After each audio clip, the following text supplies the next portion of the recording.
अस्सलाम वालेकुम। उम्मीद है आप सब बखैर आफियत होंगे। आज के एडिटोरियल का आगाज़ करते हैं सूरत बकरा की आयत नंबर 232 से। अगर तुम औरतों को बग़ैर हाथ लगाए और बग़ैर महर मुकर्रर किए तलाक दे दो तो भी तुम पर कोई गुनाह नहीं। हाँ, उन्हें कुछ ना कुछ फ़ायदा दो, खुशहाल अपने अंदाज से और तंगदस्त अपनी ताकत के मुताबिक, दस्तूर के मुताबिक अच्छा फ़ायदा दे। भलाई करने वालों पर यह लाजिम है। आज के एडिटोरियल स्टार्ट करने से पहले मेरे दो क्वेश्चंस हैं। कुछ स्टूडेंट्स का ये कहना है कि हमें एडिटोरियल्स एक मुकर्ररा वक्त पे शाम को पब्लिश करने चाहिए। तो आपने कमेंट सेक्शन में मुझे ये बताना है कि वो वक्त कौन सा होना चाहिए और आया कि यही रूटीन जारी रखें या फिर हम इनको शाम के वक्त पब्लिश किया करें। उसके अलावा जो हम जनरल नॉलेज की सीरीज़ स्टार्ट कर चुके हैं उसमें कुछ स्टूडेंट्स का कहना है कि एक ही वीडियो बनाई जाए और सेपरेटली डिफरेंट छोटी छोटी वीडियोस ना बनाई जाएं। तो आपने इन दोनों क्वेश्चन का बताना है कि हमें एडिटोरियल्स किस वक्त पब्लिश करने चाहिए और जो जनरल नॉलेज सीरीज़ है उसकी क्या एक वीडियो बनानी चाहिए या फिर इसी तरह से छोटी छोटी अलग वीडियोस ठीक रहेंगी। आज के हमारे एडिटोरियल का टाइटल है स्ट्रक्चरल प्रॉब्लम्स, यानी कि साख्ती मसाइल। आज के इस एडिटोरियल में हम मईशत से रिलेटेड मसाइल को स्टडी करेंगे जो कि डीप रूटेड प्रॉब्लम्स हैं पाकिस्तान की इकानमी के। सबसे पहला और सबसे बड़ा प्रॉब्लम ये है कि हमारी इंपोर्ट्स बहुत ज़्यादा हैं, दरामदात, और हमारी जो एक्सपोर्ट्स हैं यानी कि बरामदात वो बहुत ज़्यादा कम हैं, जिसकी वजह से क्या होता है, हमारा बैलेंस ऑफ पेमेंट क्राइसिस पैदा होता है। ठीक है जी। तो हमने पहला काम क्या करना है, इन स्ट्रक्चरल प्रॉब्लम्स को ख़त्म करना है, ना कि कर्जे लेके अपनी इकानमी को थोड़ा सा स्टेबल कर लेना टेम्परेली और लॉन्ग टर्म में जिसका कोई बेनिफिट ना हो। इसका स्ट्रक्चरल प्रॉब्लम्स को सॉल्व करने से कोई ताल्लुक नहीं है। तो हमें क्या करना होगा, सबसे पहले अपनी प्रोडक्टिविटी को बढ़ाना होगा, अपनी पैदावार को बढ़ाना होगा, जिससे जो हमारी इंपोर्ट्स हैं वो बढ़ जाएंगी और जो बैलेंस ऑफ पेमेंट्स का प्रॉब्लम है वो ख़त्म हो जाएगा। और इसी तरह से हमें क्या लाना होगा, प्राइवेट फॉरेन डायरेक्ट इन्वेस्टमेंट लाना होगा, एफडीआई लाना होगा, ताकि जो हमारा डेट है, कर्जा है, उसको कम किया जा सके और मईशत को सस्टेनेबल और फास्टर ग्रोथ के पाथ की जानिब लाया जा सके। नए आने वाले व्यूअर्स को बताते चलें, ग्रीन कलर में हमारे पास इंपॉर्टेंट फैक्ट्स एंड फिगर्स होंगे,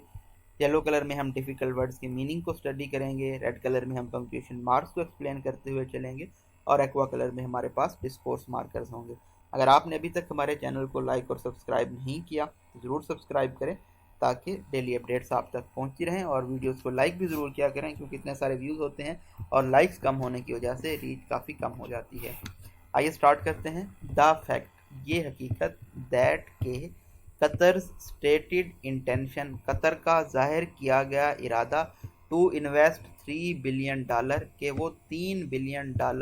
सरमायाकारी करेंगे इन की commercial and investment sectors of Pakistan economy, Pakistan की मईशत के अहम कमर्शियल और सरमायाकारी के सेक्टर्स के अंदर हैज़ फेल्ड, तो उनका ये इरादा नाकाम रहा, टू क्रिएट पॉजिटिव वाइब्स, मुस्बत रवैये पैदा करने में, इन countries stock and currency market, मुल्क की स्टॉक और करेंसी की मार्केट के अंदर शोज़। तो ये तमाम चीज़ें ये ज़हर करती हैं that the letter need more than such promises, के मौखिर ज़िक्र को वादों से ज़्यादा करने की ज़रूरत है, टू लिफ्ट देयर मूड, ताकि स्टॉक और करेंसी मार्केट्स में इकानमी को बेहतर बनाया जा सके। द एम्बिग्यूटी, जो इबहम, मुबहमपन, वेगनेस पाई जाती है, सराउंड कर रही है, घेरे हुए है, gas rich gulf states plan, जो गल्फ रिच स्टेट प्लान हैं जिनके पास गैस ज़्यादा है, पेट्रोलियम ज़्यादा है,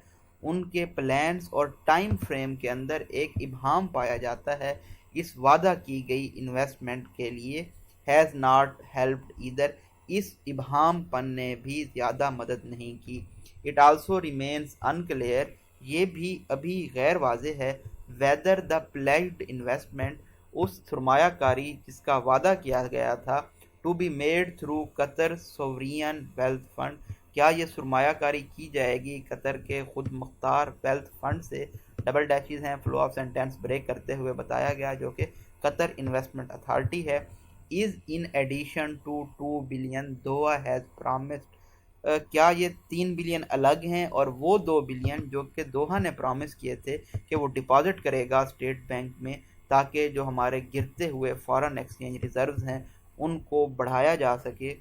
and meet requirement of Islamabad IMF deal, और इस्लामाबाद और IMF की जो डील है उसको मुकम्मल किया जा सके। Or if the two will overlap, या फिर ये जो 3 बिलियन कहे गए हैं ये इसी 2 बिलियन के अंदर शामिल हैं। यानी कि अभी ये देखना बाकी है कि क्या हमें कतर टोटल $5 बिलियन देने वाला है, या फिर जो 3 बिलियन इन्होंने अभी कहे हैं वो कहेगा कि 2 बिलियन मैं आपको पहले दे चुका हूँ स्टेट बैंक में जमा कराने के लिए, और उससे एक्स्ट्रा 1 बिलियन दूंगा। यानी कि अभी ये देखना बाकी है कि टोटल हमें कितनी रकम मिलनी है। द कतरी प्लेज, कतर का वादा, has come with in weeks of similar promises, ये कुछ हफ्ते के अंदर ही आया है जब इसी तरह का वादा किया गया यूनाइटेड अरब इमारात की जानब से कि वो $1 बिलियन इन्वेस्ट करेंगे पाकिस्तान के मुख्तलिफ सेक्टर्स के अंदर। द इन्वेस्टमेंट प्रॉमिस फ्राम दोहा, इस सरमायाकारी का वादा दोहा की जानब से को इंसाइडेड, ये उसी वक्त हुआ है जब पब्लिक अकाउंट्स कमेटी की मीटिंग हो रही थी जिसमें ये इन्फॉर्म किया गया कि no progress has been made so far, कि अभी तक कोई प्रोग्रेस नहीं हुई on a proposed 2019 Saudi plan, Saudi Arab के 2019 के उस प्लान के ऊपर जिसमें उन्होंने कहा था कि वो $8 बिलियन इन्वेस्ट करेंगे न्यू ऑयल रिफाइनरी ग्वादर के अंदर। Giving the markets good reason, तो ये तमाम चीज़ें मार्केट्स को एक अच्छी वजह देती हैं to be sceptical of Gulf recent investment pledges, के वो डाउटफुल रहें, शक ज़ाहिर करें अपना गल्फ की हालिया इन्वेस्टमेंट के वादों के ऊपर। आल्दो अगरचा Riyadh also announced $1 billion investment plan for Pakistan, Riyadh ने भी ऐलान किया था $1 बिलियन सरमायाकारी का पाकिस्तान के लिए जुमेरात वाले दिन। द डिटेल्स आर स्केची, लेकिन जो तफसीलात हैं वो भी मुबहम हैं। दैट सेड, ये कहते हुए, रियलाइजेशन ऑफ द कतरी सऊदी एंड इमारेट्स इन्वेस्टमेंट प्लान, इस बात का एहसास करना कि जो कतर सऊदिया और इमारेट्स के सरमायाकारी के प्लान्स हैं वाइड स्पेक्ट्रम के अंदर बिजनेस के, वो रेंज कर रहे हैं किस चीज़ में, हॉस्पिटैलिटी के बिज़नेस में, मेहमान नवाजी रेस्टोरेंट्स में इन्वेस्ट करेंगे, एविएशन इंडस्ट्री में, सी पोर्ट टर्मिनल्स में, LNG फायर्ड पावर प्लांट्स के अंदर, सोलर पावर में, will significantly boost the state bank's dwindling foreign exchange reserve, तो उनकी ये जो इन्वेस्टमेंट है ये स्टेट बैंक के डिक्लाइन करते हुए, डिमिनिश होते हुए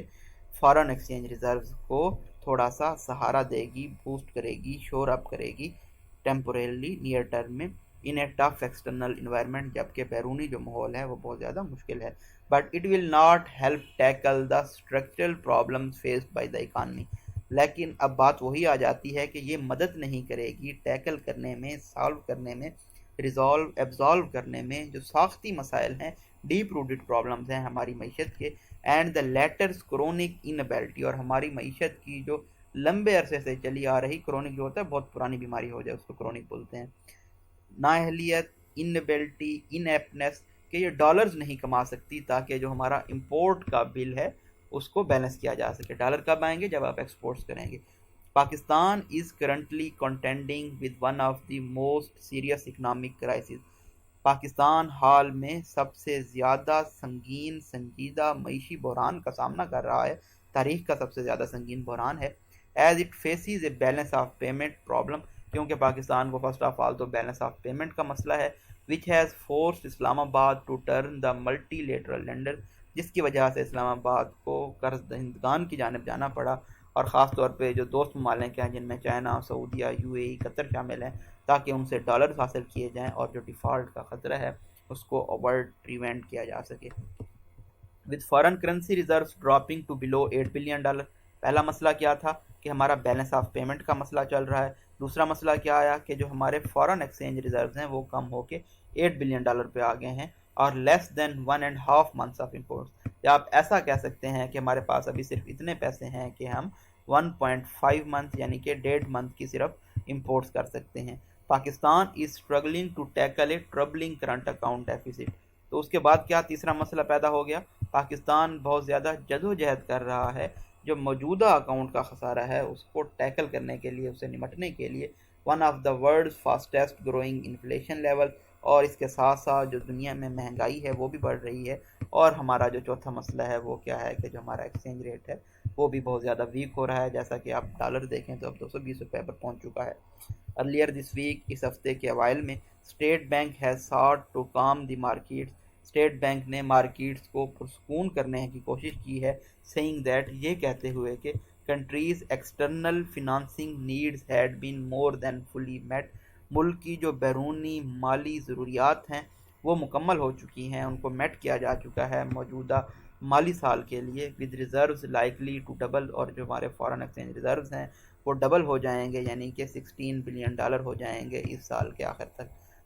that may be a temporary relief, again double dashes हैं, फ्लो ऑफ सेंटेंस ब्रेक होगा, ये क्या होगा, एक वक्ती रिलीफ होगा, but it has been achieved with borrowed money, क्योंकि इसको हासिल किया गया है कर्ज ली गई रकम से। The tough part is to address the long standing structural issues, मुश्किल क्या चीज़ है कि जो हमारे लंबे अरसे से चले आ रहे साख्ती मसाइल हैं उनको हल किया जाए, जो कि मईशत को प्लेग कर रहे हैं, डिस्ट्रॉय कर रहे हैं। By boosting domestic productivity and exports, कैसा मुमकिन होगा, ये कैसे मुमकिन होगा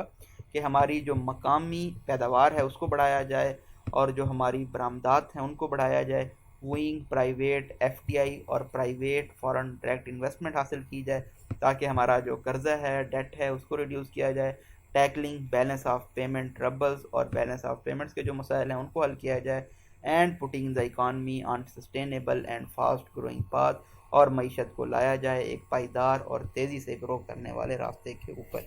तो होपफुली जो इकॉनमी से रिलेटेड मसाइल हैं उनको आपने आज अंडरस्टैंड किया होगा, ख़ास तौर पे जो स्ट्रक्चरल प्रॉब्लम्स हैं उनको अंडरस्टैंड किया होगा।